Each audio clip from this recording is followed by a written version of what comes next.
India's number 1 varicose veins hospitals ఐబీసీను సంప్రదించండి. మీ నొప్పి లేని ప్రయాణాన్ని ప్రారంభించండి. నమస్తే, శ్రీ మాత్రే నమః, శ్రీ గురుభ్యో నమః. సుమన్ టీవీ ప్రేక్షకులకు స్వాగతం, సుస్వాగతం. నేను మీ Raghupriya, astrologist, psychologist, life coach, motivational speaker. ఈరోజు మనము జూలై నెల మాస ఫలితాలను తెలుసుకుందాము. ఇందులో భాగంగా ఈ మాసాన్ని మనము ఆషాఢ మాసము అంటాము.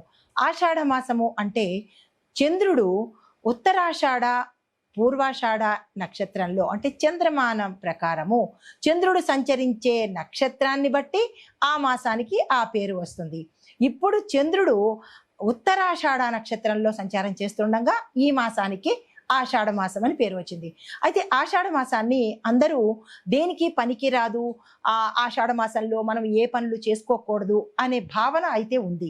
అయితే ఈ మాసంలో మనము పూజలు వ్రతాలు చేసుకోవచ్చు, కానీ గృహప్రవేశాలు, ఉపనయనాలు, నామకరణాలు లాంటి శుభకార్యాలనైతే మనము చెయ్యము. అయితే ద్వాదశ రాశుల వారికి ఈ మాసంలో అనగా ఆషాఢము శ్రావణము కలగలిపిన ఈ మాసంలో ఎలా ఉండబోతోంది, స్త్రీలకు ఎలా ఉండబోతోంది, ఈ రాశిలో అంటే ఒక్కొక్క రాశిలో ఒక్కొక్క రంగంలో ఉన్న వాళ్ళకి, స్త్రీలకు, పురుషులకు, పిల్లలకు, ఉద్యోగస్తులకు, వ్యాపారస్తులకు, రాజకీయ నాయకులకు ఎలా ఉండబోతోంది అని సవివరంగా మీకు తెలియజేసుకుంటున్నాను. తదుపరి రాశి వృశ్చిక రాశి. ఈ రాశిలో ఉండే స్త్రీల ఆరోగ్యము, రక్త సంబంధిత సమస్యలు రావడము, పీరియడ్స్లో అనారోగ్య సమస్యలు తల ఎత్తే అవకాశం కనబడుతోంది.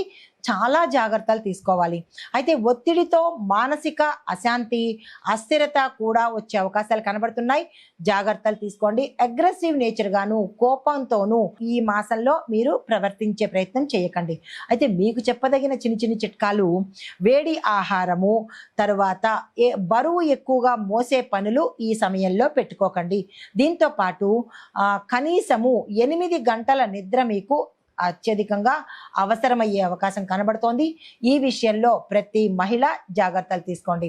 అయితే విద్యార్థులకు చూసుకున్నట్టయితే కనుక మెడికల్, ఫార్మసీ విద్యార్థులకు సక్సెస్ అయ్యే అవకాశము, మీరు విదేశాలు వెళ్ళాలన్నా, కొత్త కోర్సులు నేర్చుకోవాలన్నా, వేరే క్యాంపస్ ఇంటర్వ్యూస్కి వెళ్ళాలన్నా, ఇలా మీరు ఏదైతే అనుకుంటున్నారో దానికి సంబంధించిన ప్రణాళికలు కానీ, ప్లాన్స్ కానీ, లేదా మీ యొక్క ఏదైతే మీరు తలుచుకుంటారో, అనుకుంటారో, మీ యొక్క ఉపాధ్యాయులతో కానీ, తల్లిదండ్రులతో కానీ సంప్రదించి వారి యొక్క సలహా సహకారాల మీదకు మీరు చేసినట్టయితే సక్సెస్ సాధించే అవకాశం కనబడుతోంది. క్యాంపస్ ఇంటర్వ్యూస్కి వెళ్ళే వారికి ప్రథమార్థంలో కన్నా ద్వితీయార్థంలో ప్రయత్నం చేయండి. ఆల్రెడీ మీకు డేట్ వచ్చేసి ఉంటే దానికి ప్రిపేర్ అయ్యి వెళ్ళడం మంచిది. లేదు, పోస్ట్ పోన్ చేసుకునే అవకాశం ఉంటే పోస్ట్ పోన్ చేసుకునే ప్రయత్నం చేసుకోండి. తర్వాత పోటీ పరీక్షల్లో 2వ ప్రయత్నంలోనే మీకు ఫలితం వచ్చేటట్టు కనబడుతోంది. అంటే ఫస్ట్ అటెంప్ట్లో మీకు ఫలితం రాకపోవచ్చు, 2వ అటెంప్ట్లో తప్పనిసరిగా పాస్ అయ్యే అవకాశాలు కనబడుతున్నాయి. నిరాశ చెందకండి. ఉద్యోగస్తులకు చూసుకున్నట్టయితే కనుక మహిళా ఉద్యోగులకు మీ యొక్క డ్యూటీస్లో మార్పులు వచ్చే అవకాశం కనబడుతోంది.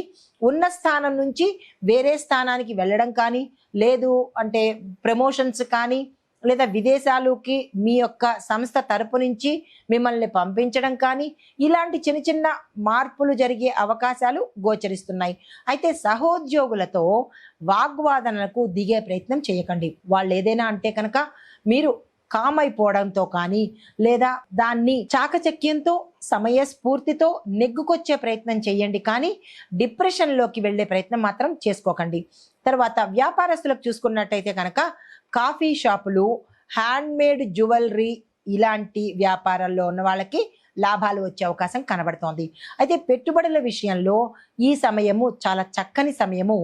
24 తర్వాత నుంచి మీరు పెట్టుబడుల కోసం ప్రయత్నం చేసుకోవచ్చు.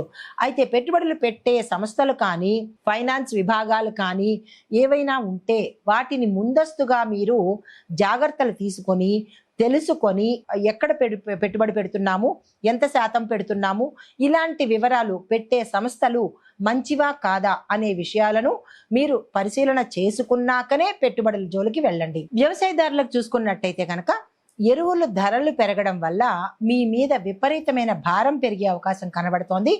కానీ పంటలలో దిగుబడి అధికంగా వచ్చి మార్కెట్ ధర పెరగడం వల్ల మీకు ఆ ఖర్చు బ్యాలెన్స్ అయిపోయే అవకాశం కనబడుతోంది.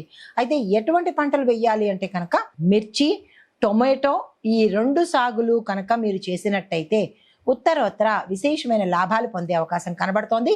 ప్రతి ఒక్క రైతు ఈ విషయంలో ప్రణాళికలు వేసుకొని దానికి సంబంధించిన చర్యలు తీసుకోండి.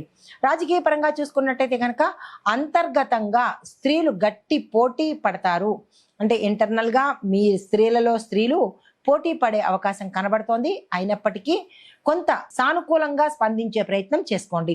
ప్రజలతో మీరు కమ్యూనికేషన్ ఎక్కువగా పెంచుకోవడము, ప్రజల మధ్యలో తిరుగుతూ ఉండడము, వారి యొక్క సమస్యలను మీరు కనుక్కుంటూ తక్షణ చర్యలు తీసుకున్నట్టయితే ప్రజలలో మీ మీద నమ్మకంతో పాటు గౌరవం కూడా పెరిగే అవకాశం కనబడుతోంది.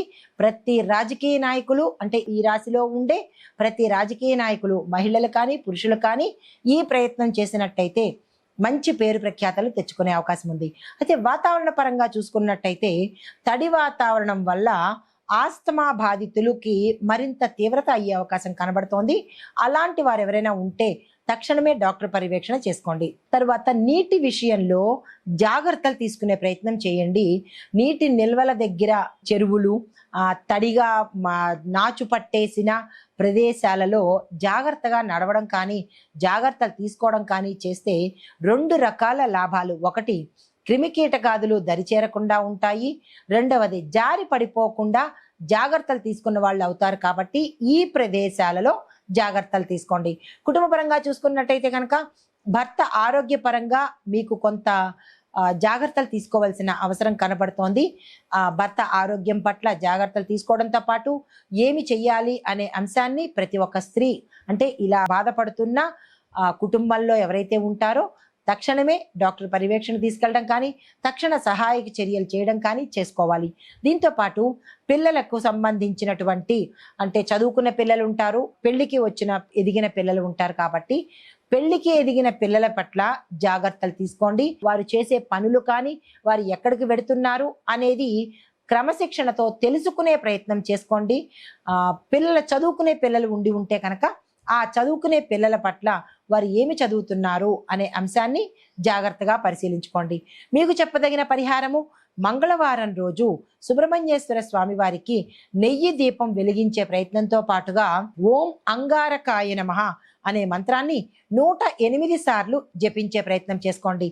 దీంతో పాటు తెల్లవారుజామునే చన్నీళ్ల స్నానంలో అంటే చన్నీళ్లు స్నానం చేసేటప్పుడు కొద్దిగా పసుపుని కానీ లేదా గంగాజలాన్ని కానీ జోడించి స్నానం చేసినట్టయితే నరదృష్టికి సంబంధించి దిష్టికి సంబంధించిన చెడు దోషాలకు సంబంధించిన దోషాలు మీకు అంటకుండా ఉండే అవకాశం కనబడుతోంది. ఈ విషయంలో చాలా జాగ్రత్తలు తీసుకొని ఈ పరిహారాలను పాటించుకుంటూ మంచి ఫలితాలు పొందాలి అని కోరుకుంటూ నమస్తే.